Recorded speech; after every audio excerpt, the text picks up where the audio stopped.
Attention! This makes absolutely no sense. Ladies and gentlemen, this is Zander's Facts.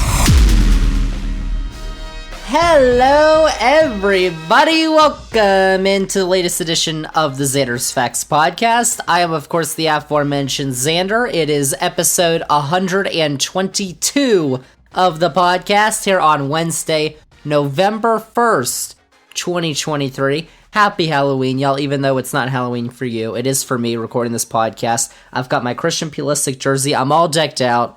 But listen, it's not October anymore. It's November. What does that mean, y'all? It means it is election season. Election day is right around the corner. The Tuesday next after the first Monday in November, as the Constitution says. It's not 2024. It's not a presidential year. It's not a midterm year. It's 2023. It's an off year.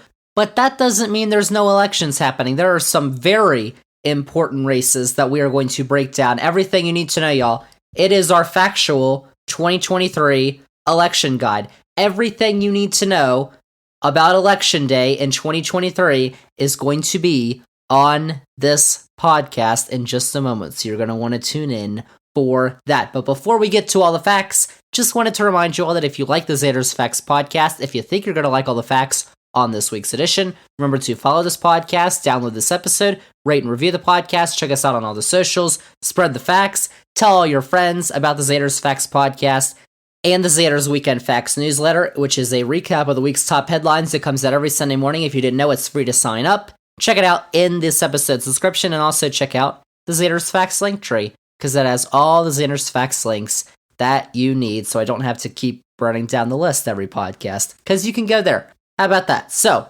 this week, our big main topic of the week on November 1st is elections, y'all. I love elections. I love voting in elections. I've already voted this year, even before Election Day. How about that? No one cares. It is election season once again. Every November is basically election season here on the Zander's Facts podcast, and for you too. It shouldn't matter what year it is. There's probably some elections going on. There's probably stuff on your ballot, because we don't have any congressional races this year.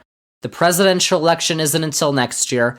That does not mean, though, you should sit at home and do nothing. Election day, y'all, it is this Tuesday, November 7th, less than a week away, which is crazy to think about because it feels like fall has gone by super fast. But it is this coming Tuesday. So, y'all maybe remember last year, 1 year ago, the podcast we released, number 81, Zander's 2022 Super Midterm Elections Preview. I mean, that probably gave you the greatest breakdown of last year's midterm elections you could ask for, right? Well, that podcast also turned out to be just a couple minutes short of being 2 hours long. Thankfully for you, and especially me, this podcast is not going to get anywhere close to that length, hopefully. I don't know. I hope not. I mean, I've got things to say about the elections that are going on this year. There's just not as many big-time elections across the country to cover this year. But we do have a couple that will be well worth your attention, because we've got 3 gubernatorial elections that are taking place this year. Hard word to say. 2 of them are going to be unexpectedly competitive, so that'll be interesting to talk about. And then we've also got a couple of states that are holding legislative elections that could show us how the electorate is feeling in the run-up to 2024, especially in one state.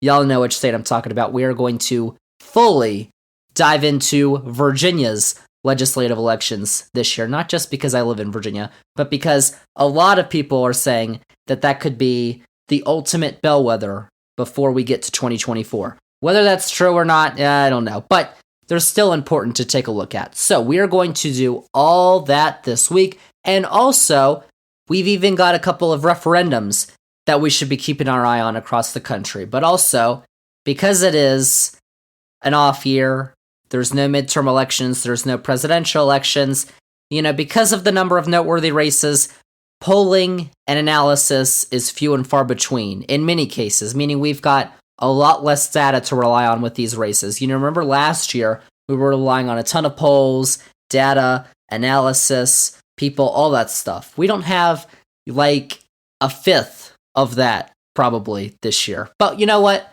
We are still going to take a look at everything you need to know about the elections taking place across our great land, the United States of America, in 2023, with the facts you will only find with Zander's Facts. Let's do it. So, let's start out. As I said, we're talking governor's elections, legislative elections, and everything else you need to know. But let's start out, before we get to the legislative elections, because I think I might spend more time on those, let's start out with the 3 states electing governors. Now, it is true that the year before a presidential election isn't exactly a time when especially meaningful and competitive races are plentiful, I guess is probably the word. You know, last year there were 39 gubernatorial contests. 39 states were electing their governors, and there's only 3 this year.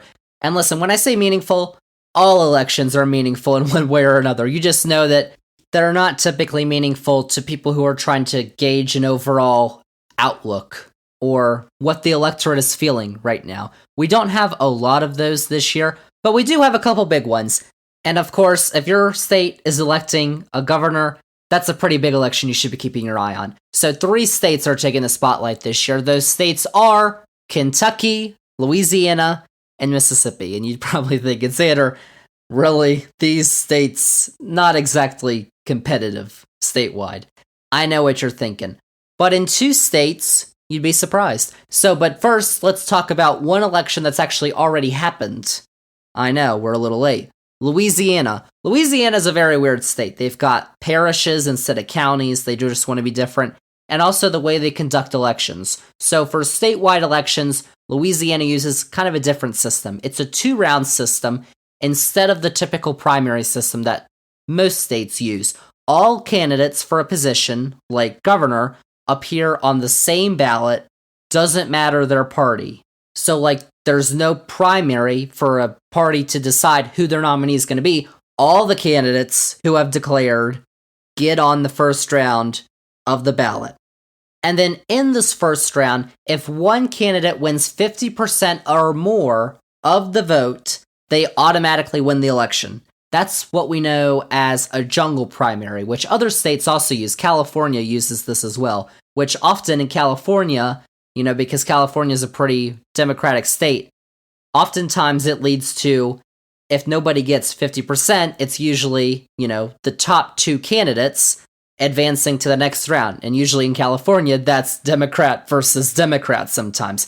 But in Louisiana, that's also true. If no candidate receives an absolute majority, there's a second round of the election that's held, although oftentimes it's not Democrat versus Democrat, which is also known as a runoff election. And that's between the top 2 vote getters in the first round. This is true. Well, Louisiana actually held the first round of their election a couple of weeks ago on October 14th, which was a Saturday. Louisiana also holds their elections for statewide offices on a Saturday, which is kind of interesting. You'd think that's probably better than a Tuesday, although their turnout was pretty pitiful in Louisiana, but also it wasn't, a national election day, so that might have something to do with it.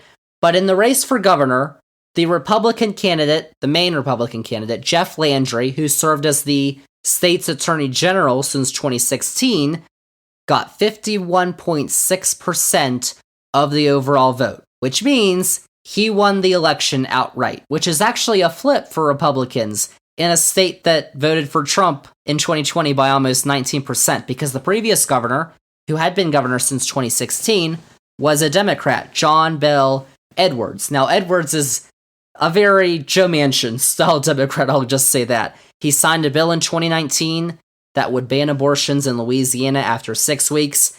He's very moderate, pro-life Democrat. But the Democratic candidate who was in this race, because Edwards wasn't running, the state's transportation secretary, Sean Wilson, received just 25.9% of the vote, despite he got the endorsement from Edwards, the current governor. But he only got 26% of the vote. A lot of that was because there were a bunch of other candidates to choose from, but also Louisiana is typically a state that votes for Republicans. So Louisiana is also holding their elections for lieutenant governor, attorney general, secretary of state, treasurer, and a couple of other statewide positions. The attorney general, secretary of state, and the treasurer elections are all going to be decided in the runoff election on November 18th, which is also a Saturday. How about that? But now, to the two states whose elections have yet to be held and should actually be pretty competitive, even though you wouldn't think so. They are going to be. Let's start, first off, in Kentucky, where current Governor Andy Beshear is running for re-election. Beshear is a Democrat who in 2019 took down then Governor Matt Bevin, who was a Republican, by just over 5,000 votes, 0.4%, in a state that the next year voted for Trump by 26% and Mitch McConnell in the Senate race by almost 20%. Bevin, although, was an extremely unpopular figure in the state at the time. According to Morning Consult, his approval was just 33%, particularly because of the teacher strikes that took place in Kentucky the year before the 2019 election took place. And I found an article from November of 2019 which talked about what Matt Bevin's actions were during the walkouts. This article was actually published just after he lost re-election back in November 2019.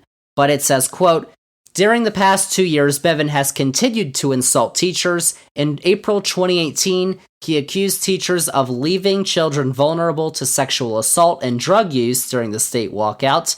He said, quote, "I guarantee you somewhere in Kentucky today, a child was sexually assaulted that was left at home because there was nobody there to watch them," unquote, he said. He also said, quote, "Children were harmed, some physically, some sexually, some were introduced to drugs for the first time because they were vulnerable and left alone," unquote.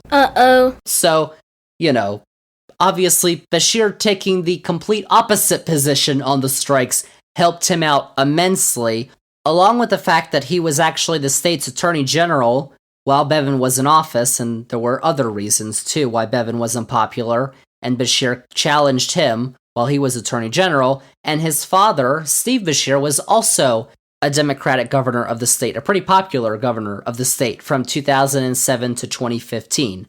But now, he's facing re-election against the current Republican attorney general. How the tables turn.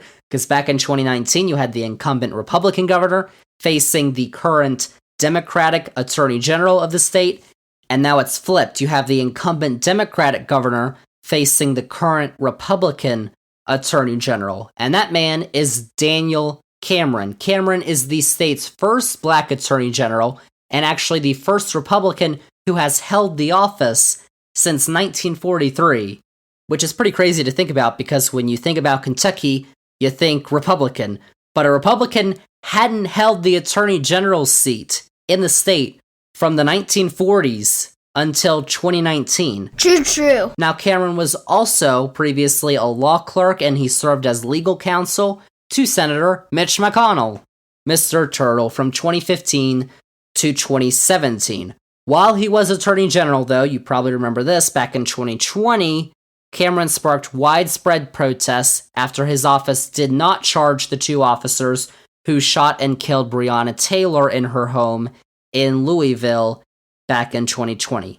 But going back to Beshear, unlike Bevin, Beshear has remained popular with his state. Morning Consult found that Beshear's approval back in the summer was 64%, and while there hasn't been much polling in this race, there's only 3 polls listed on 538's website from October. You all remember 538 from ABC News, which is one of the sources. Well, a really good election source that we used last year. We can use it again this year. But their website listed only 3 polls for the race that they found from all of October, but all of them showed Beshear with a lead, including one from a Republican-aligned political action committee.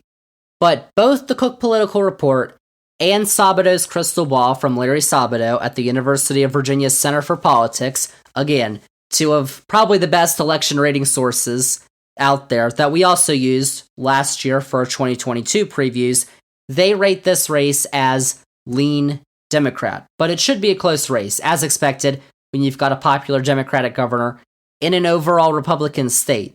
It's definitely going to be one to watch when the results come in on Tuesday night. So if you live in Kentucky, you should probably go vote on Tuesday, especially because it's not just governor that's on the ballot. You've also got elections for attorney general, secretary of state, treasurer, auditor of public accounts, and agriculture commissioner, all of which are currently held by Republicans. Beshear is the only statewide elected Democrat in Kentucky. Now, the outcome of this race probably isn't going to tell us much about the national environment heading into a presidential election year because, a Democrat is the governor of a Republican state like Kentucky. Voters do tend to act differently depending on whether it's a state or a federal election, but a Cameron win would certainly bring momentum for Republicans, and likewise a Beshear win for Democrats, too. And especially the result, too, like the actual percentage margin that the result is. Like even if Cameron is able to win, that's a big win for Republicans. They gain a governorship. They control the legislature in Kentucky, so then they gain that trio of full control in the Kentucky state government.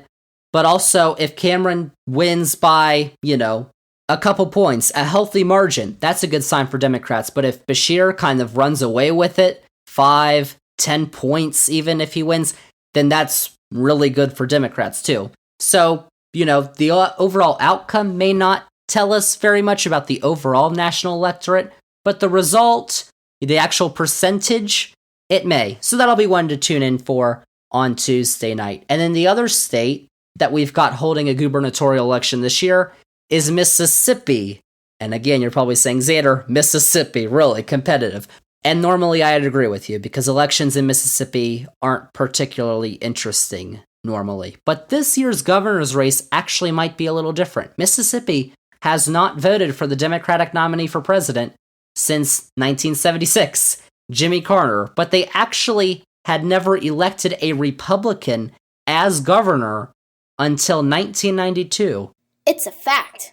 How about that? But the current governor is a Republican, Tate Reeves, who beat Democratic nominee Jim Hood in the 2019 election, who had been the state's attorney general for 15 years, by just 5 points. And the next year, Trump won the state in the presidential election by 16%. But like I've been saying, statewide elections are kind of different compared to federal elections. In states like Mississippi and Kentucky, and we still see this with Joe Manchin in West Virginia, conservative, moderate Democrats, because, we've talked about this on our podcast, but if you can believe it, the parties kind of did a big switch in a lot of what they think in the 1900s, especially, right around the civil rights movement, is when the Democrats started being more in favor of civil rights and ending segregation, and the Republicans, or the Democrats who weren't at the time, then moved over to the Republican Party. So it's not like states like West Virginia and Kentucky and Mississippi totally changed ideologies. They were super liberal back in the day to now they're super conservative.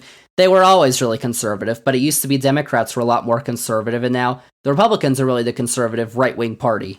But that switch, it took time, especially in the South over the last, Bill Clinton was the governor of Arkansas, remember that? So, and Joe Manchin is still elected in West Virginia, even though West Virginia is a state that voted for Trump by like 40 points or something like that. So you've got that aspect there as well. But also, there is the fact that voters, do tend to vote differently depending on whether it's a state or a federal race. Like, another example I've got for you before we get to Mississippi, another example I've got for you is Montana a couple of years ago. The governor in Montana, usually a Republican state, was a Democrat, Steve Bullock, a pretty popular governor in Montana too. So then when he's term limited after 2 terms, can't run anymore, in 2020, he runs for Senate. And he lost by 10 points. It was against an incumbent Republican, but he was still a popular Democratic governor, and voters who maybe have voted for him for governor said, we're not going to vote for you for Senate, we're going to vote for Republican. That's just the way some people think. That's just the way some people vote. It might seem crazy to you or me, but that's the reality. So, back to Mississippi now. The current governor, Tate Reeves, a Republican, he has struggled with low approval ratings because of his handling of the water crisis in the capital of Jackson. Jackson's the capital of Mississippi, when flooding caused a water treatment plant to produce less clean water and drop the pressure in the water system. That caused massive confusion in Jackson. Reeves has also been named in the welfare fund scandal that involves former star NFL quarterback Brett Favre. If you don't know that story, basically a state audit found that $77 million in welfare funds were misspent, including $5 million for a volleyball facility at Favre's alma mater, the University of Southern Mississippi, and $1.1 million that Favre was paid in money from the Temporary Assistance for Needy Families Fund for speeches that he never gave. That's not the whole story. You can look it up online, but that's kind of the gist, really. Brett Favre's been in the news a lot for that lately. But back in 2022, Reeves' administration abruptly fired attorney Brad Pigott, who had been hired by the welfare agency to recuperate welfare funds that were previously misspent. Now, Pigott was fired right after he had subpoenaed the University of Southern Mississippi's Athletic Foundation in July of last year. Interesting. Now that it was the previous governor, Phil Bryant, was actually way more involved in that scandal, but even Reeves' administration has been pulled into that as well. Now, Reeves' opponent in this race is Democrat Brandon Presley, who has served on the Mississippi Public Service Commission since 2008, representing the northern portion of the state. And like Democratic governors in Republican states, Andy Beshear and John Bell Edwards, two we mentioned earlier, Presley's pretty moderate in the Democratic Party. But unlike those previously mentioned, how about this? I mean, listen to the name, Presley. Brandon Presley is a second cousin to Elvis Presley. How about that? That's a big fact. Now, Presley does appear to be giving Reeves a run for his money. Polls are showing a close race, and there was a recent article in the Cook Political Report which featured a couple of GOP operatives spreading worry about the trajectory of the race. Presley has obviously been seeking to capitalize on Reeves' scandals and his unpopularity. Is it enough, though, in Ruby Red, Mississippi? Probably not, because there's been no poll on 538 that showed Presley actually ahead since the beginning of the year, since January. There was a poll, though, sponsored by the Democratic Governors Association, which found him down just 1 point over a week ago. Now, is there a partisan lean with the sponsor of that poll? Yeah, obviously, but it's also the only poll we've gotten in the last couple of weeks. So again, we really don't have much to rely on. But the Cook Political Report rates the race as lean Republican. Sabado's crystal ball has it as a likely Republican election. But again, even if Presley is able to pull off a big upset, and listen, if he was able to win, I said it was competitive, but if he was able to win, it would still be a pretty big upset. It still probably wouldn't tell us much about what's going to happen next year in the big time elections, because with governor's races, you tend to find that voters are more concerned with issues that they might not be concerned about on the national level. Like what I just talked about in Kentucky a couple of years ago in the 2019 election with the teachers' strike.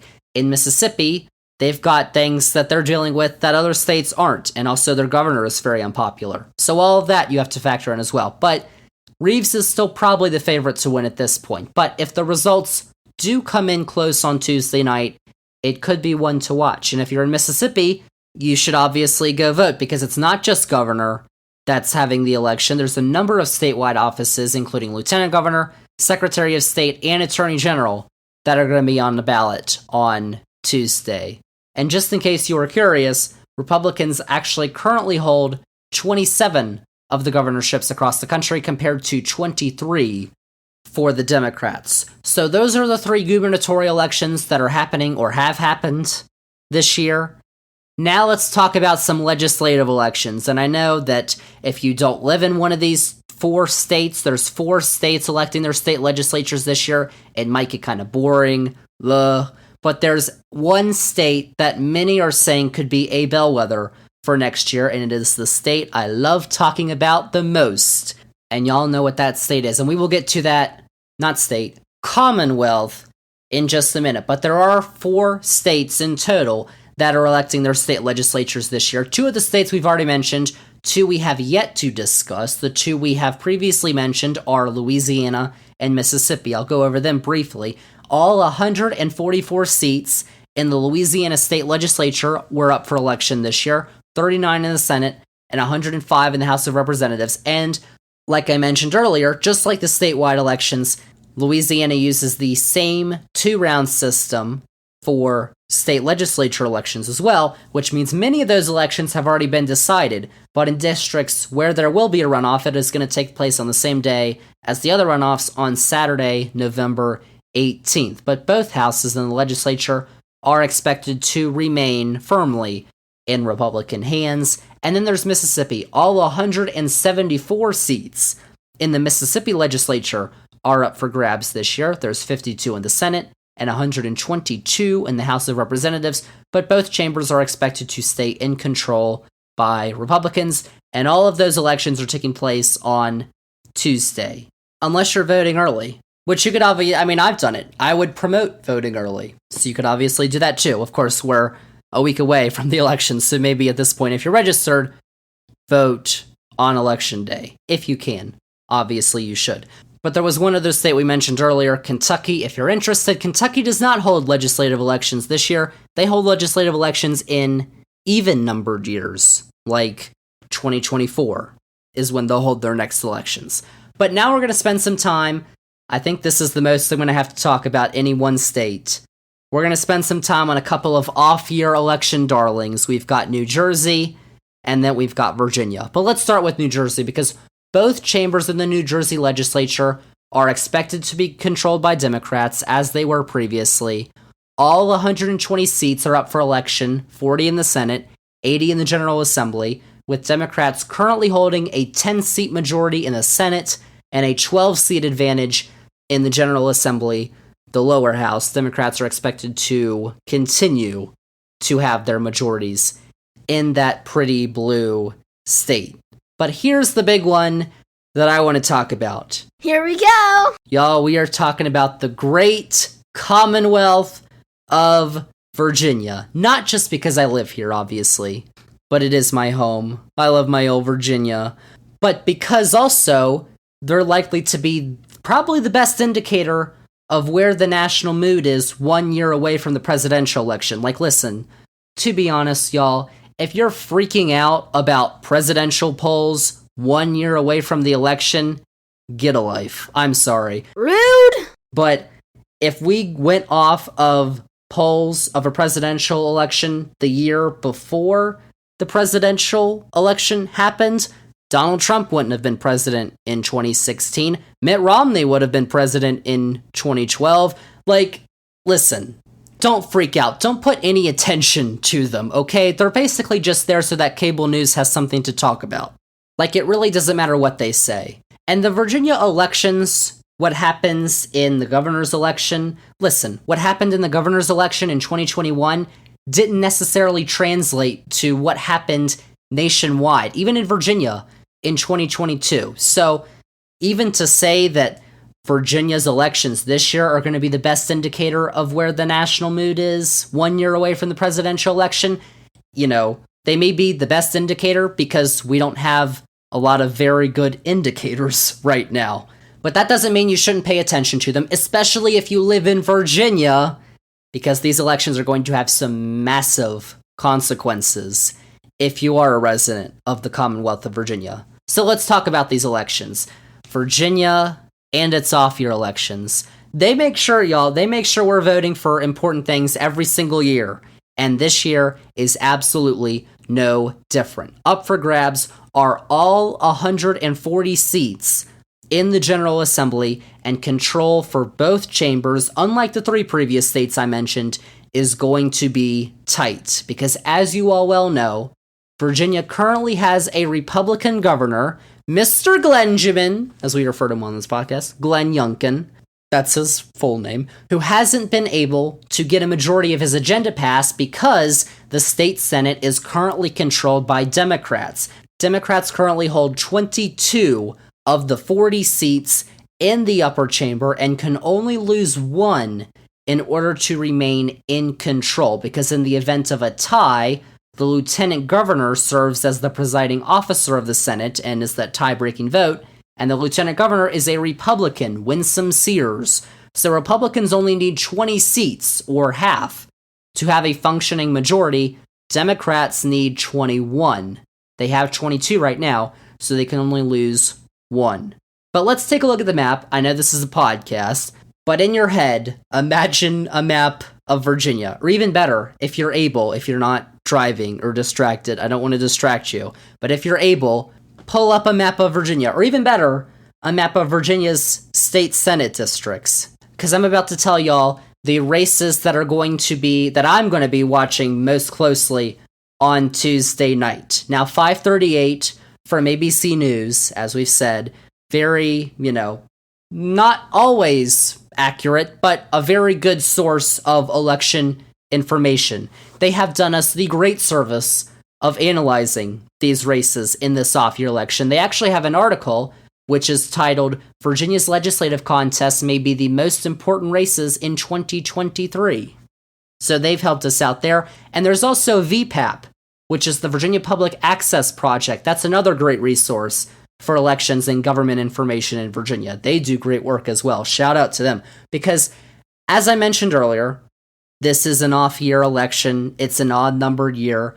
We don't have as much data and resources to go back on when we're analyzing these races. Because, harken back to last year, we had data, analysis, and polls, things like Politico, Real Clear Politics, even though they're kind of wacky, The Economist, and a lot more that we don't have this year. Like last year, if y'all remember from that podcast, episode 81, even if, I know the elections happened a year ago, but even if you haven't listened to it, if you have the time, listen to it, or at least download it, because it's actually probably pretty interesting to hear what I said a year ago and then see what's actually happened now. But like last year on the podcast, we found a man named Simon Rosenberg on Twitter. He was the founder of the New Democratic Network and the liberal think tank New Policy Institute, who found that Republicans were releasing low-quality polls to actually skew the averages of polling in a bunch of key states, like, I remember Arizona, Nevada, Michigan, Pennsylvania, Georgia, like the key states last year, which may have been a big reason of why Democrats overperformed expectations last year. Like I basically said, there were really two theories you could go off of last year, heading into the midterm elections, I remember, was basically the polling wasn't going so well for Democrats, so maybe that is actually a case and we were going to get a red wave year, or what was actually happening is what Simon Rosenberg kind of hypothesized, was that Republicans were actually releasing low-quality polls to skew the averages, which is, as it turns out, he was basically right, because Democrats overperformed expectations last year. But this year, we don't have all of that data and analysis, but thankfully we can rely on some from 538 and VPAP this year for these key races. But anyways, stay on track. Back to Virginia. And before we go through the actual races to watch, something else I wanted to note about Virginia, because we're about to get deep down into the weeds, y'all. This year is going to be the first for new districts, because after the 2020 census, redistricting happens. Redistricting happens once every 10 years after we get the results from the census, but usually, because Virginia holds their state house elections in 2021, we're usually able to use the new districts that year. But in 2021, we weren't able to do that because what happened was voters in Virginia approved a new bipartisan commission, which was responsible for redistricting in 2020, which then predictably stalled because the even number of Democrats and Republicans couldn't even come to a compromise. Like, I'm going to be honest with y'all, I voted against that commission. Like, I know we're not supposed to gerrymander and fair districts and all that stuff, but I looked at how that commission was made up, and I was like, they're not going to get anything done, because it's an even number of Democrats and Republicans, and they have to compromise. And as we've seen, that is usually unlikely. So I was like, well, it's going to go to the courts. So why would I want that? So I didn't vote for it, but it got passed by the majority of voters. And then, predictably, the commission couldn't come up with anything. So what happened was the Virginia Supreme Court ultimately hired two experts. One was nominated by the Republicans, the other was nominated by Democrats, to come up with fair, non-gerrymandered maps, which they did, but as I said, not in time to use them for the 2021 elections.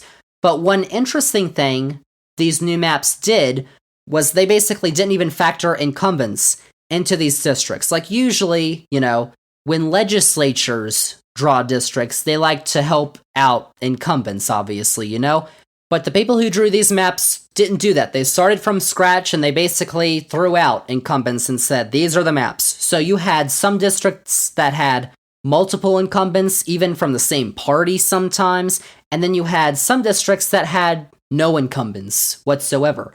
And there's another storyline with that, too, in these elections. That's been the mass exodus of lawmakers in the General Assembly, which you can kind of attribute to the redistricting process, because 43 of the 140 seats, those elections did not feature an incumbent, and were thus designated as an open seat, which is 30.7% of all the seats, which is much higher than the 16 that were open seats back in 2019, which was the last time that all the 140 seats in the General Assembly were up for election. We actually had 5 incumbents lose in their primaries, including a woman who has been mentioned on this podcast before, the wonderful, oh my goodness, Amanda Chase, who has been, she might have called herself this, Trump in heels. She, if you don't remember, wanted to declare martial law after Trump lost the election in January 6th, all that stuff.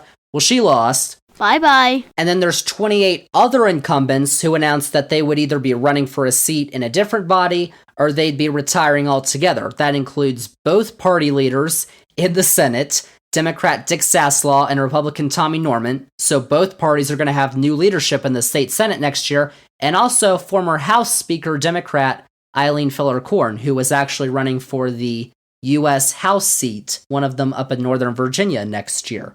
But let's get into this analysis, starting off by taking a look at the state Senate. 538 has rated all 40 seats either favored by Democrats, favored by Republicans, or rated as highly competitive. So Democrats are favored in 19 of these seats. Republicans hold the clear advantage in 16, which leaves 5 seats under the highly competitive distinction. But as I said, Democrats need 21 seats to win the chamber. Republicans need 20.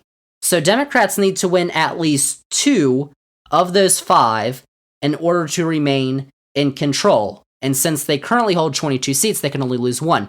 Republicans, meanwhile, actually need to win 4 of those 5 to get to their magic number, because 538 has them already at 16. They're expecting to win 16. But then out of the highly competitive districts, they need to win 4 out of the 5 to take control of the state Senate. So let's get a little into the weeds here. There are 5 seats that are rated as highly competitive. Those seats, and again, we're talking about state legislative seats. So these are areas that aren't that big. And so y'all who know Virginia geography are going to love this podcast segment. So let's get into it, because these 5 seats that are rated as highly competitive are Senate District 16, which includes part of the western suburbs of Richmond, which is the capital of Virginia, mostly Henrico County.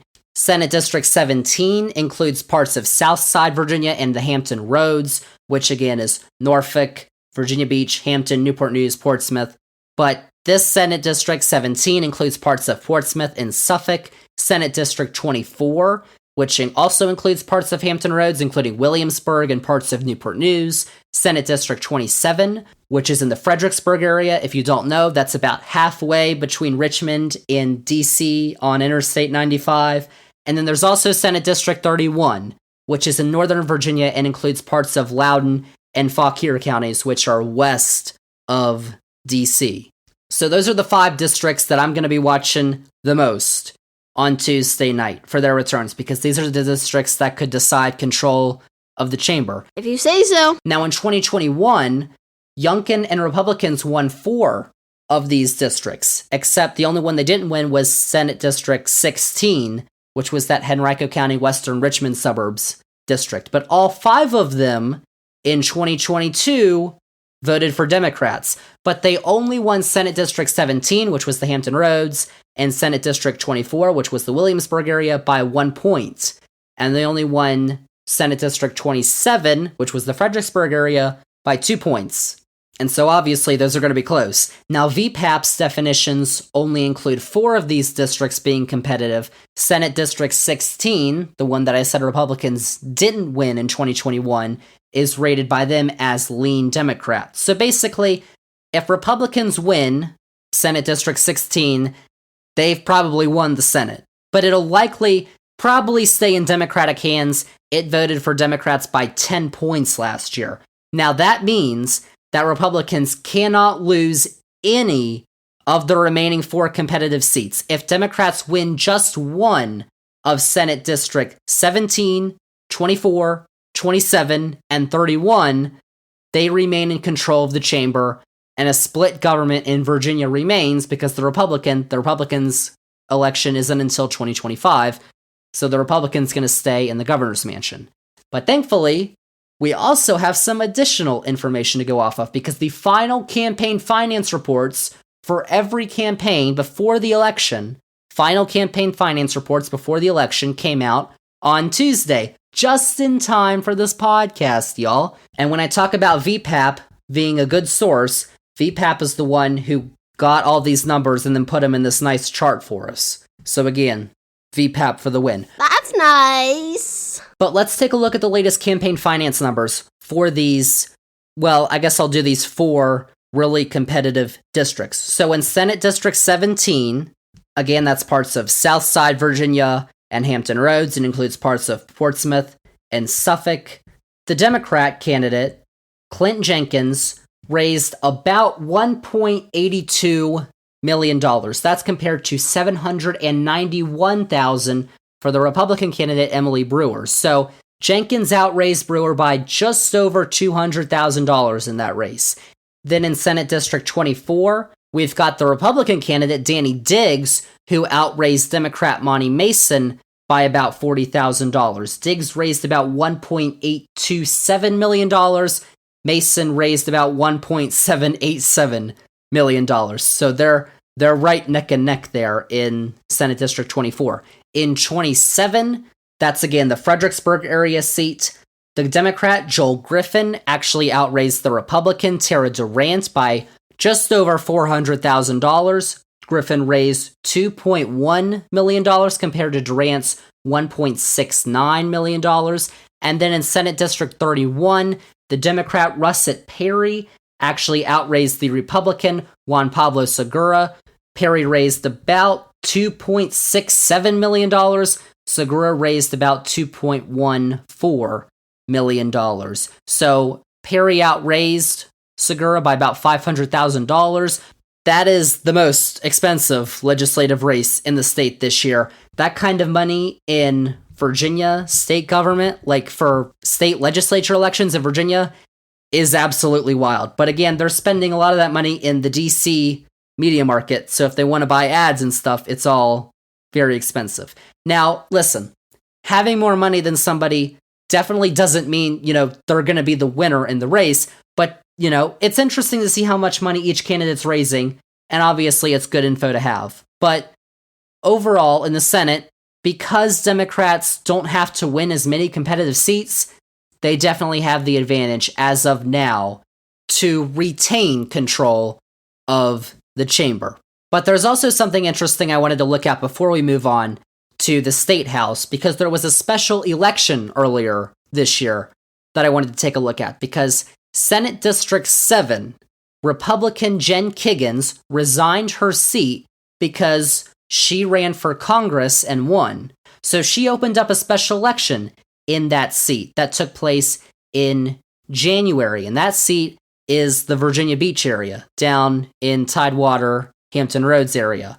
The Democrat, Aaron Rouse, actually flipped that seat, winning by about 700 votes, which was just over 1%, over the Republican Kevin Adams. Now, the two are going to meet up again in the newly drawn Senate District 22 in Virginia Beach. VPAP has that rated as lean Democrat for Rouse. He's expected to win that election.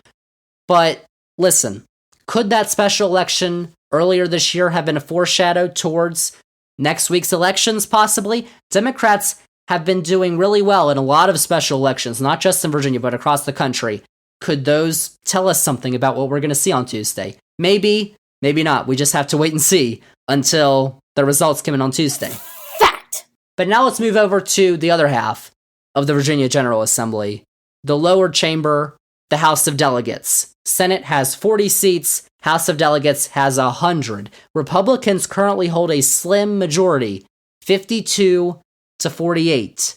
And in the House, members only serve 2-year terms, which meant all 100 seats were also up for election back in 2021. But in the Senate, members serve 4-year terms. So this is all their first time up for election since 2019. 2019 is the year that Democrats won a trifecta in Virginia state government because Ralph Northam, the Democrat, was the governor back in 2019. They won a trifecta for the first time since it was like 25 years. It was a long time.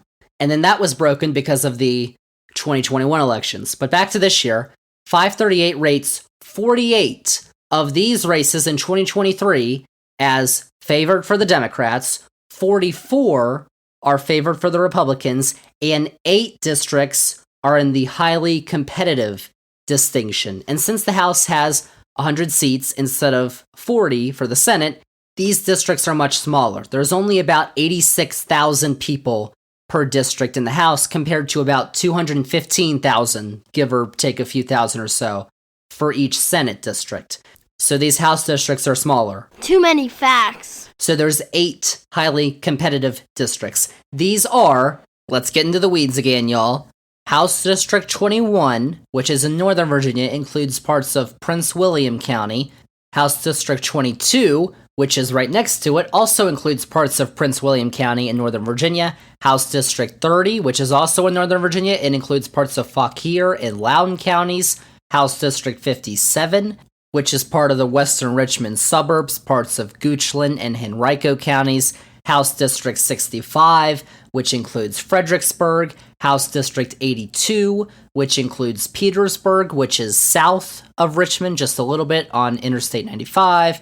House District 89, which includes parts of Chesapeake and Suffolk in the Hampton Roads Tidewater area. And then House District 97, which includes parts of Virginia Beach. Now in 2021, Youngkin and Republicans managed to win all 8 of these districts. But remember, these weren't the district lines in 2021. It just means that if these were, they would have won these seats based on the vote totals. But last year, Democrats had the most votes in 6 of these districts. House Districts 22 and 30 were the only 2 that still went for Republicans up in Northern Virginia. And since Democrats already have 48 in their camp, at least according to 538, 48 that they can reasonably count on, where if it's not an epic collapse by Democrats, they'll win 48 seats, that means they need to win just 3 of the 8 competitive seats to win control of the House, which they had after the 2019 elections, but they, again, as I mentioned, lost in 2021. Now, Republicans, on the other hand, because they have 44 safe seats, according to 538, they would need to win 7 of these 8 districts to have control of the chamber. And if we end up in a 50-50 tie, well, there's no appointed presiding officer like there is in the Senate, like the lieutenant governor. So, that's the Speaker of the House, who's elected usually by the majority. So then we have to enter this power sharing agreement, or the 2 parties have to create a power sharing agreement, which, let's not have to go down that road, please, because that would be an absolute mess. But just like in the Senate, Democrats don't need to win as many of these competitive districts, and that gives them the advantage in that aspect. But VPAP rates 7 of these races as competitive. House District 30, which was the one in Northern Virginia, is rated as lean Republican by VPAP because Republicans won that district in 2021 and 2022. They won it by 7 points last year. So again, let's go take a look at the fundraising totals. Again, not a total indicator of who's going to win, but it's some additional data to use. So in these 8 competitive districts, let's start out in House District 21, Prince William County, Northern Virginia. The Democrat Josh Thomas outraised the Republican Josh Stirrup by over $1 million in the district that Democrats won by about 2 points last year. Thomas raised $1.79 million. Stirrup had only raised $710,000. $100,000. And then right next door, Prince William County, Nova, House District 22, the Democrat Travis Nemhard outraised the Republican Ian Lovejoy. Nemhard raised about $1.1 million. Lovejoy, the Republican, only raised about $548,000, so about $570,000 difference in a district that Republicans actually won by 3 points last year. And then in House District 30, the one in Nova, Fauquier, Loudoun counties, that Republicans won by 7 points last year. VPAP actually rates as lean Republican. The Democrat still outraising the Republican. Rob Bancy raised about $777,000. Gary Higgins raised $312,000, a difference of about $460,000. And then you've got House District 57, which includes the western Richmond suburbs, Henrico, Goochland counties. Talk about this race for a little bit, because the Democrat is Susanna Gibson. She outraised the Republican David Owen by about $20,000. That race is very close fundraising-wise. Gibson raised about $211,000. Owen about almost $190,000. And that race has gotten national attention because if you haven't heard, it was found out back in September that Gibson, the Democratic nominee, has recorded videos online where she, according to the Washington Post, performs sex acts with her husband for a live online audience and encouraged viewers to pay them with tips for specific requests, according to online videos viewed by the Washington Post. And so that's been a big scandal around Gibson. Democrats have mostly stayed united behind her, but Republicans decided, remember, Republicans in the last year or so in Virginia, they made sure to put age verifications on pornography websites. Pornhub and a bunch of other websites basically said, well, we're done in Virginia, basically banning them and all that stuff. And the Republicans then decided it was okay to mail out images from those videos in an envelope that said, don't open if you're under 18 or 21 or whatever. Like, oh yeah, I'm sure the kids who see that envelope are like, I better not open this because it says, don't open until I'm 18 or 21. Good job there. So that's another aspect that's playing into that very competitive race, House District 57. And then moving on, House District 65, that's the Fredericksburg area. Democrat Joshua Cole actually outraised Republican Lee Peters by over $1.1 million. That's a district that Democrats actually won by 9 points last year. Cole raised over $2 million.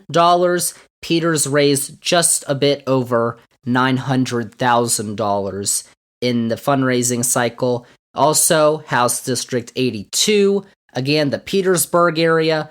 Democrat Kimberly Pope Adams outraised Republican Kim Taylor by almost $130,000 in this seat that Democrats won by just 1 point last year.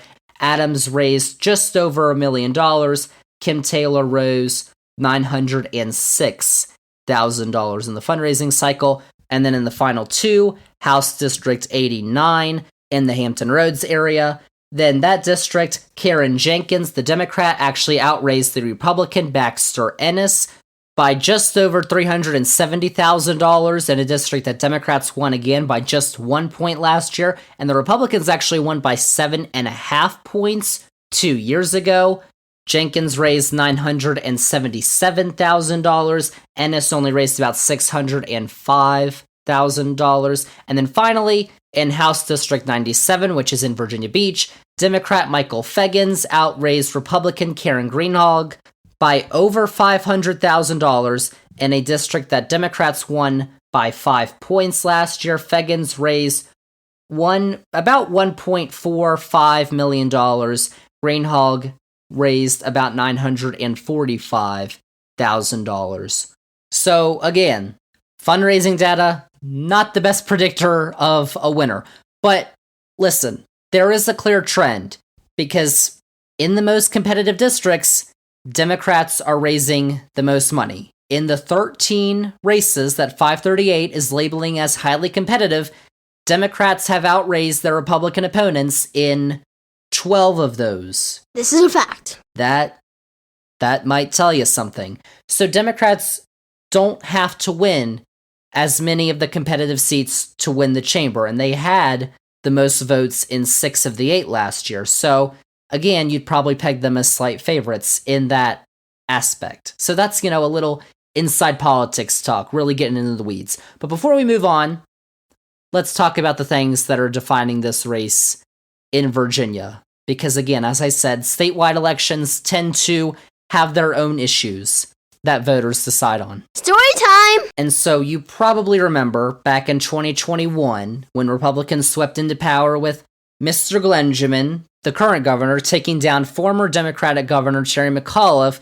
The biggest issue in the race was education. Youngkin rode a wave of parents thinking they should have more of a say in what their kids are being taught. Of course, the occasional mention of critical race theory was thrown in there, which we have said previously on this podcast before. We had a whole podcast on it if you want to go back and listen.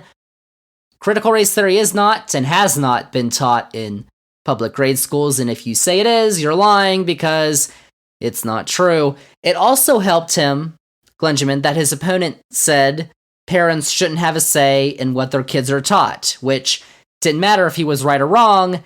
You can't say that in a close election, and it cost him. So Glenjamin really tried to paint himself as a reasonable, moderate Republican in that election, but the actions he's taken and the things he said have made it known that that is not exactly his brand, his style. Youngkin, he spent much of his first year in office outside of the state, the Commonwealth of Virginia, attempting to sell his brand in other parts of the country, partly in a way to help boost other Republicans, but also to boost his own personality nationwide in the event he decides to run for higher office. That has been mentioned many times. He is reportedly a new favorite of Rupert Murdoch, who has apparently moved on from Ron DeSantis. I know Rupert Murdoch retired, but he's still a very influential figure, and he will be until the day he dies, in the conservative movement and in the Republican Party in this country.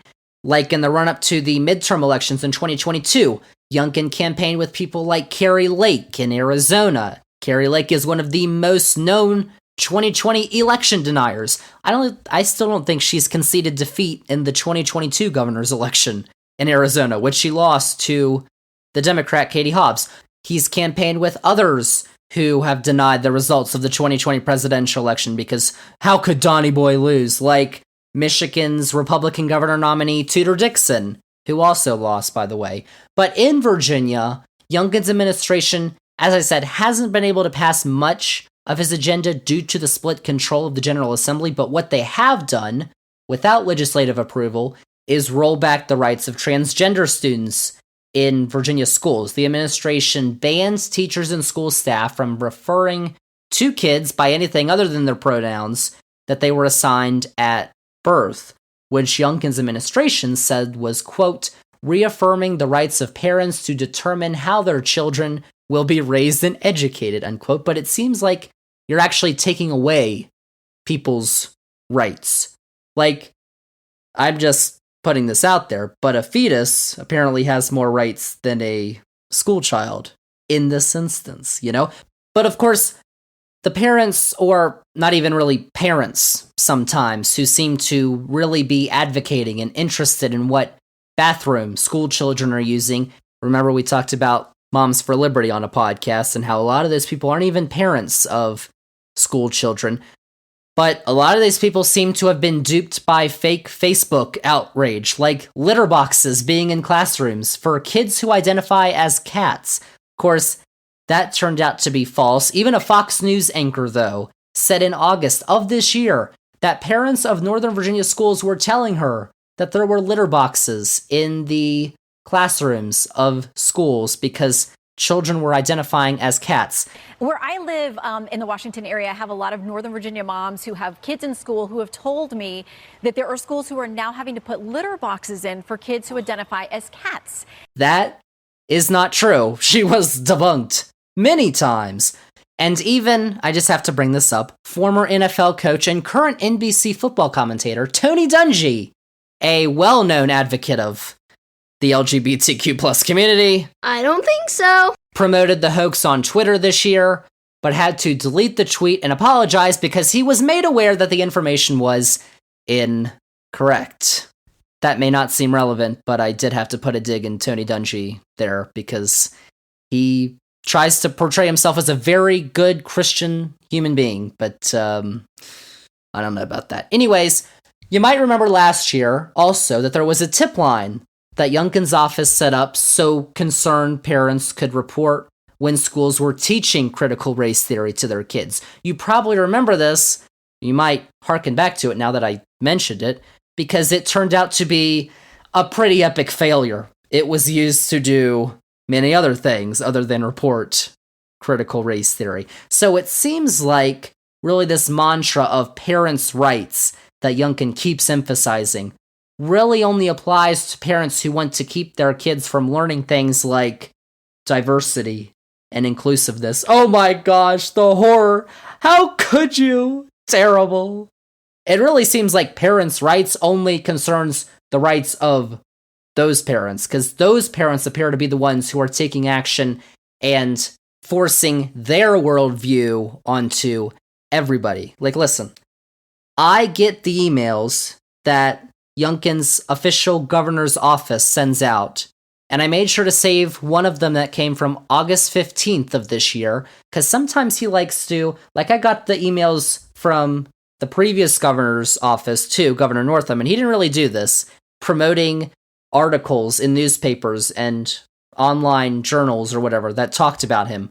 But Youngkin's office seems to like to do that because they promoted a New York Post article which was titled, quote, "Happy Conservative Warrior, Glenn Youngkin's Recipe for Success in Virginia and the U.S., unquote. Of course, the article made sure to name check one George Soros and say that he was pumping money into Virginia for Democrats in this year's legislative elections. That's what it could have been. All the Democrats are getting this money because of George Soros. Of course, I just found the answer. Another email that I got from his office was a Wall Street Journal article a couple months ago from the always enlightening editorial board of the Wall Street Journal, which was titled, Glenn Youngkin's Plan to Save Gas Cars. Apparently they need saving. Now, the article talked about a bill that was passed by Democrats a few years ago when they had their trifecta that ties the vehicle emission standards that we have in Virginia to that of California, because California is the only state that is allowed to pass more restrictive emission standards than what federal guidelines say. But other states can also adopt what California decides, and so that's what Virginia did. But there's a lot of people who are freaked out that California has banned sales of new internal combustion engine cars by 2035. That is 12 years away. And under current law, Virginia would have to follow suit. But Glenjamin wants to repeal that law and has said that if he gains a Republican majority in both chambers of the legislature, he will do just that. Because, you know, who cares about climate change? That silly thing, please. We need to keep going on with our big gas-guzzling cars and our don't tread on me license plates. But then there's the issue that wasn't really in people's minds when Youngkin was elected in 2021, you know? Of course, I'm talking about abortion. Since Youngkin was elected, the Supreme Court overturned Roe v. Wade, sending that issue back to the states. We've mentioned this numerous times on this podcast. And so now the stakes on this issue are massively raised because Virginia is now the only southern state in the country, southeast, that area, where abortion is legal. But that could change. Publicly, Glenjamin has said that he's for a 15-week abortion limit, which probably you think, okay, that's, you know, a reasonable proposal, I guess, for many. But I'm here to tell you that he is absolutely lying, because back in June of last year, Youngkin said that he would sign, quote, any bill to protect life, unquote. Any bill, you say. So if, let's say hypothetically, Republicans controlled both chambers of the General Assembly, and the Republican General Assembly wanted to go ahead and ban all abortions, even without exceptions for rape or incest, as several Republican-led states have already done, Youngkin apparently says he would sign that. And during the run-up to the 2021 election, we think we talked about this before, there was a video that was released of Youngkin talking about abortion after being asked whether he would defund Planned Parenthood or take action on abortion. Here's the clip. It's a really important issue to me, and it's an important issue to me too. I want to make sure that Virginia is doing everything it can until we get an abortion ban to make sure that we're defending the unborn, and whether that's getting a fetal heartbeat bill here like they did in Texas, or defunding Planned Parenthood. Yeah, let's just start. You're on the right track. First thing we got to do is we got to stop. We got to stop using taxpayer money for abortions, and we got to stop allowing abortions all the way up until the last week before birth. Right? And this we can get done, and we can start making the move.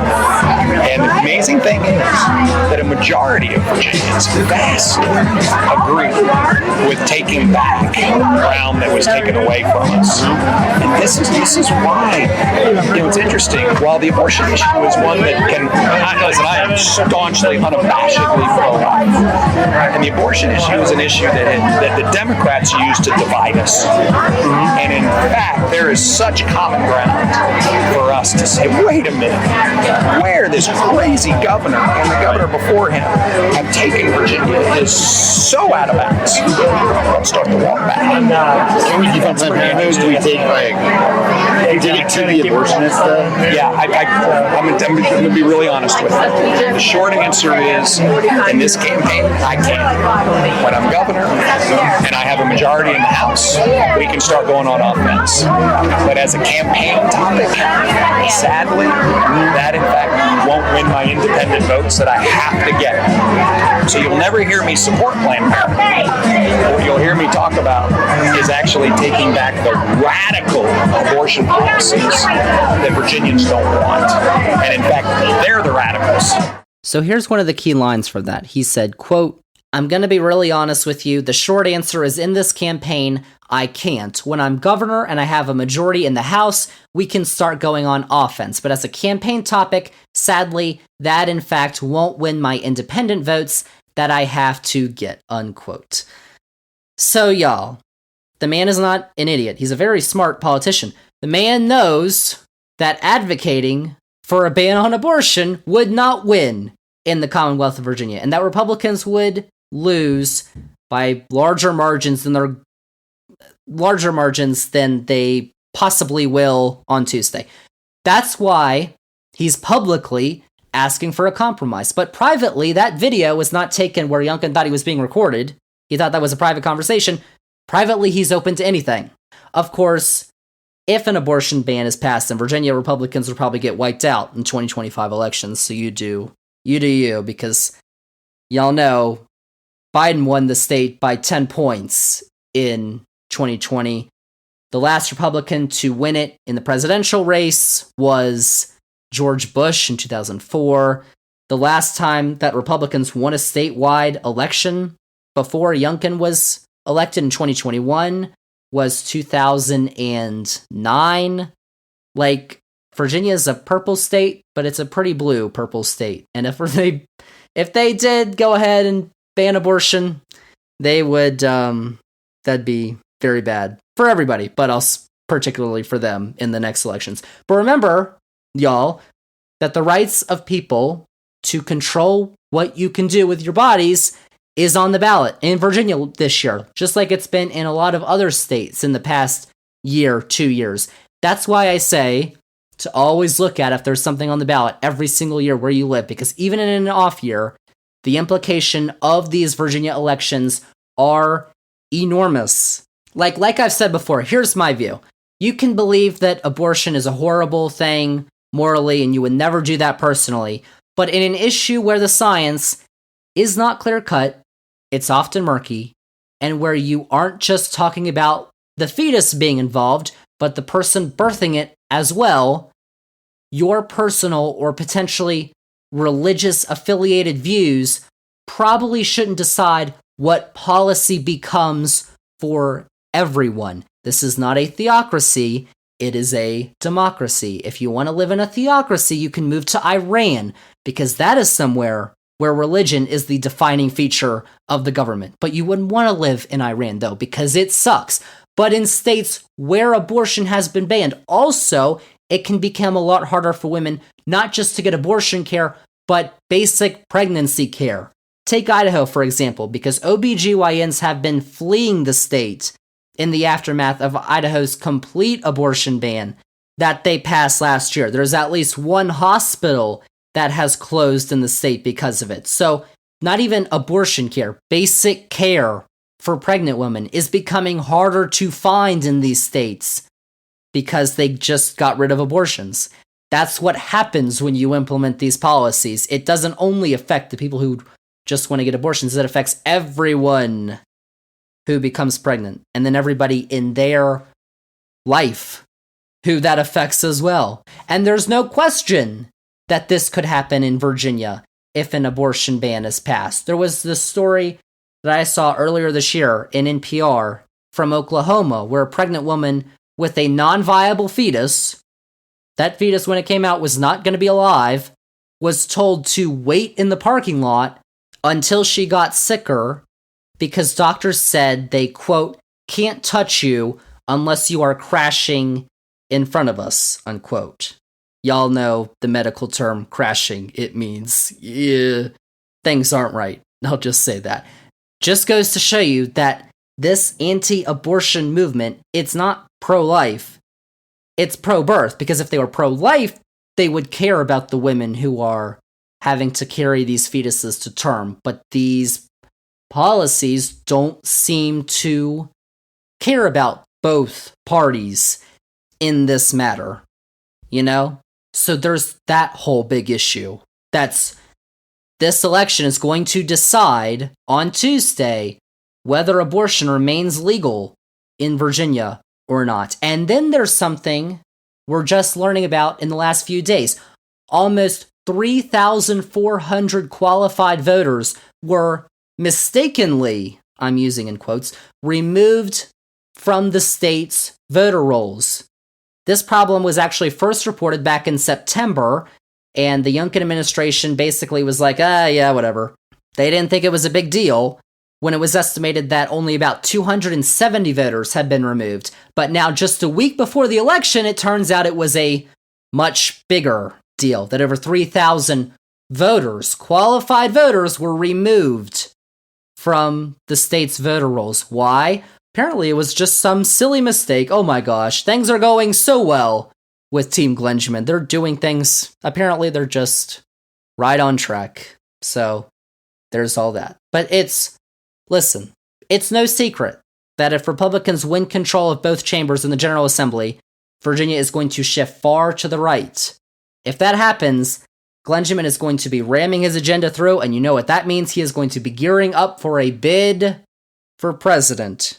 Y'all, that man has high aspirations. His Spirit of Virginia Political Action Committee, his PAC, is raising and spending enormous amounts of money that's coming in from outside Virginia on competitive legislative districts. Like, I find it funny how the New York Post was like, George Soros is funding the Democrats of Virginia, when that's Youngkin's own PAC is bringing in a lot of money from outside of Virginia and putting it towards Republicans in these legislative districts. Because Republicans know that the implications of these elections are huge. Republican wins in both chambers would probably give the GOP what they think is a big boost heading into next year's presidential elections, which are a whole other subject we'll touch on in future podcasts. And then on the other side, you've got Democrats who think that gaining control of the General Assembly meant not even just one chamber like they have now, but both, and continuing to stifle Youngkin's agenda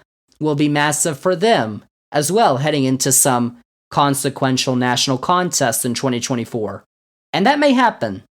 Or, these elections could prove to be an outlier, just like the 2021 elections were in Virginia, because Republicans took home the victory in 2021, and then in 2022, their red wave, except for a few places like Florida, it didn't really get to shore. In Virginia, it didn't really get to shore. So a lot of things can happen in basically 365 days, 12 months, a year.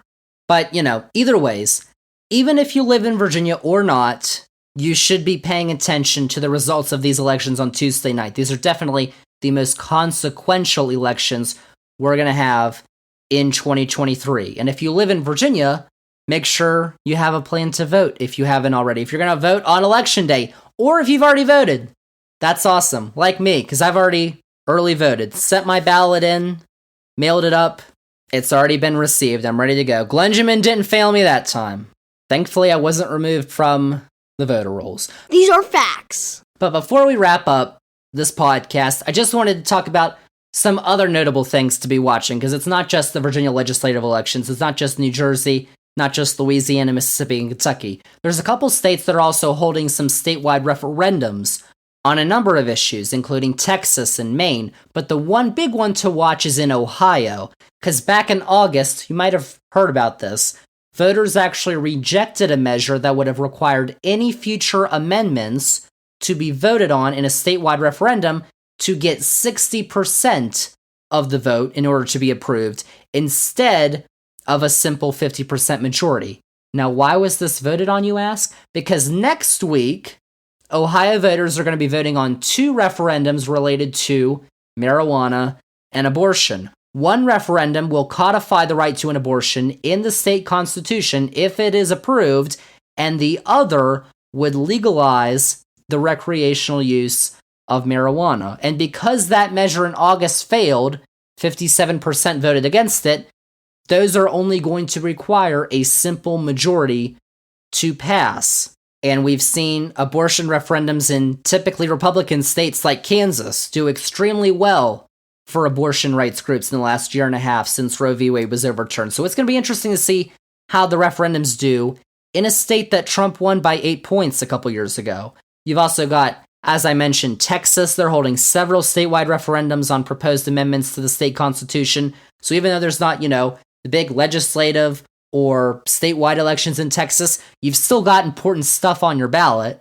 And then in Maine, voters are going to vote on a ballot initiative that would establish a public power company in the state. So you're going to want to vote on that, of course, y'all. And there's also many other localities across the country that are holding local elections this year. You've got, just to name a few, Charleston, South Carolina, Chicago, Houston, Indianapolis, New York City, Orlando, Philadelphia, Salt Lake City, and Seattle, and many others too, which is why it is important to check each year, like I said, to see if you'll be voting on something depending on where you live, which you can do, by the way.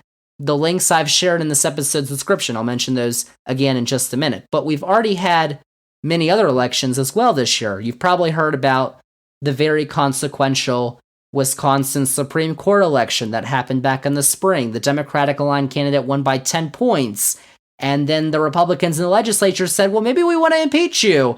And, why? Because she had the audacity to talk about an issue, basically redistricting, because the Republicans have heavily gerrymandered the district maps in Wisconsin.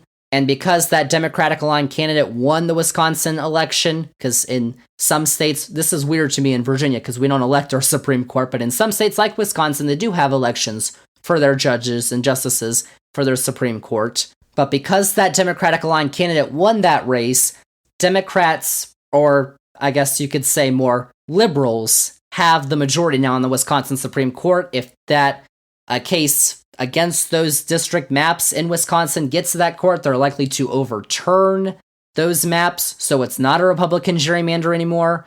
And because that candidate had the audacity to talk about that issue during the election, Republicans wanted to impeach her, which would have been a whole other thing. But apparently they've backed off that threat, because even for some of them, that's a little wacko. But then you've got some other big cities who have held elections, including Chicago, where they elected a new mayor earlier this year. I think they're going to have council elections now next week.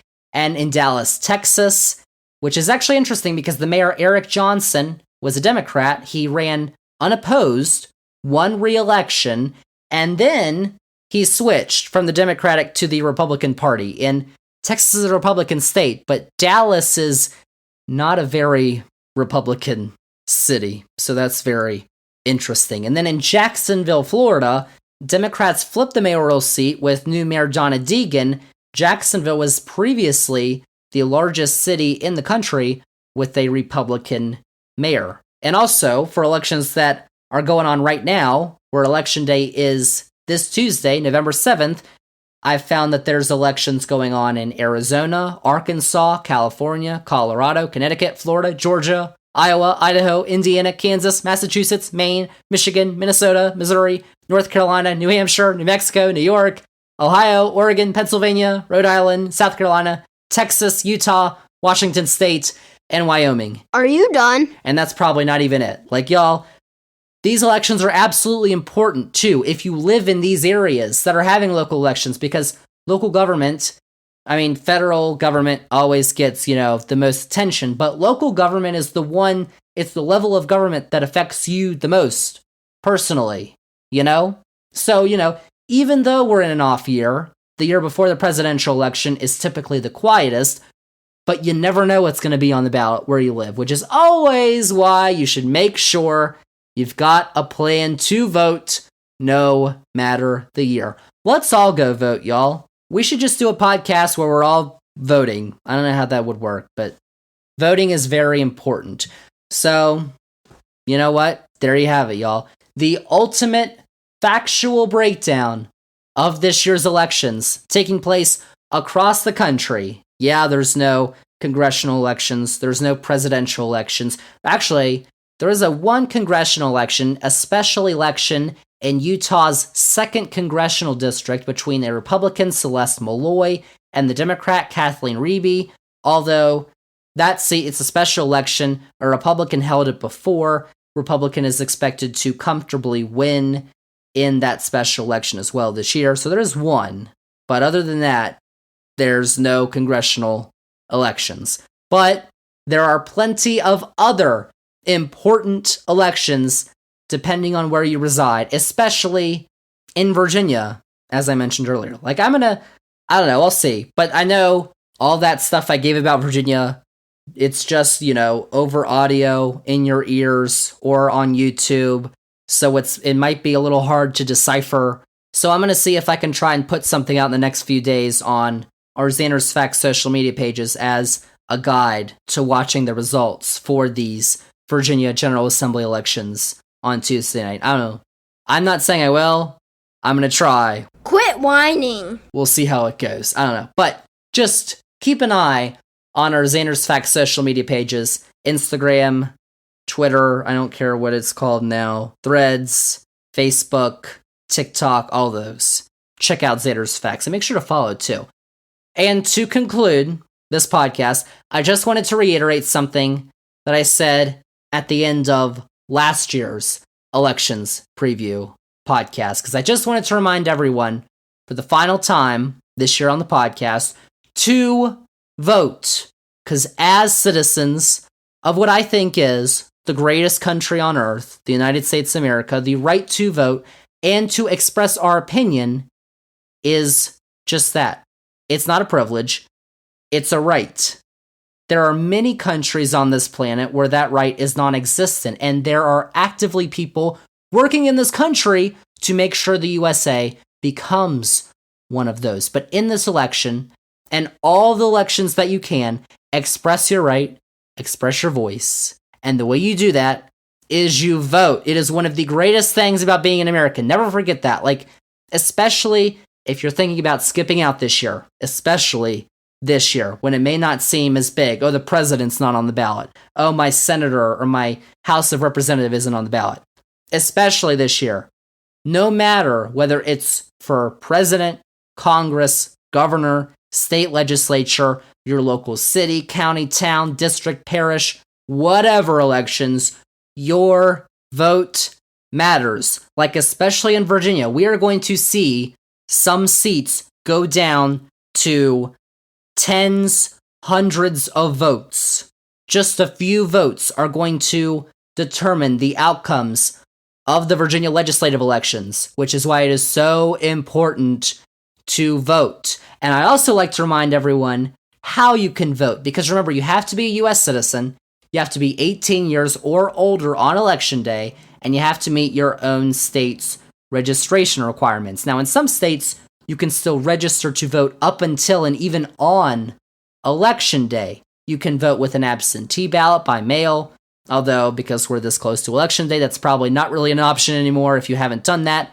You can vote early in person some places, or you can do it the old-fashioned way, of course, and vote on Election Day in person, which is this Tuesday, November 7th, 2023, y'all. There's 2 links in this episode's description, vote.org and iwillvote.com. Both of those are going to give you all the information you need to be able to make sure you are able to vote, and if so, in which ways you can, and where if you are voting in person. I would highly encourage all of y'all to click at least one of the links and at least make sure all your information is up to date. Because maybe they mistakenly took you off the voter rolls. You never know. So, there you have it, y'all.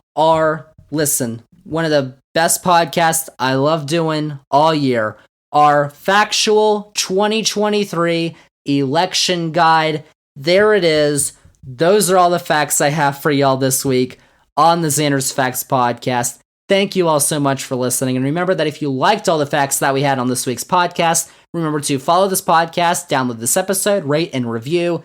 Check us out on all the socials, as I mentioned earlier. Follow us.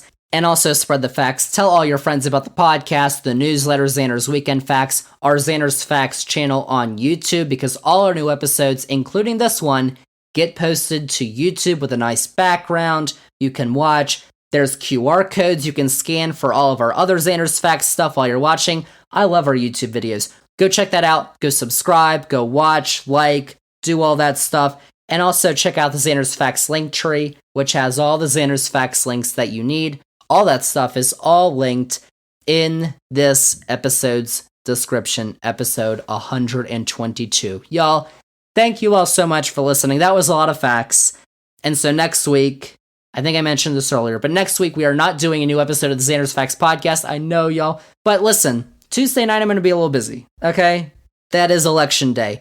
But in 2 weeks, episode 123, y'all, a couple weeks ago, I think it was 2 weeks ago, we had our Zander's Facts NBA analyst, Hillbilly. Always love having him on the podcast. He came on to preview the NBA season, professional basketball.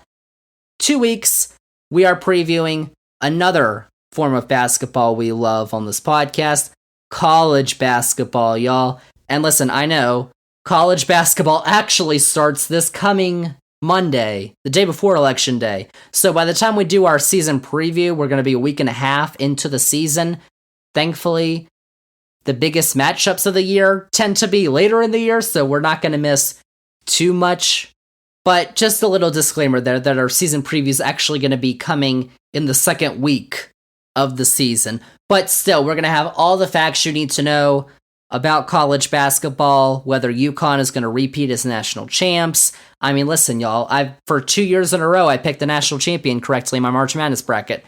That streak was broken last year. I'm going to try. I know it's not until March, but I'm definitely trying and getting that streak back starting up this season. So I'm excited to be talking college basketball, gather all those facts over the next 2 weeks, and share them with y'all with episode 123 in 2 weeks on Wednesday, November 15th, which amazingly, y'all, like I've said, fall has flown by. That week is, there's the 15th. That week we come out with episode 123. Next week is Thanksgiving week.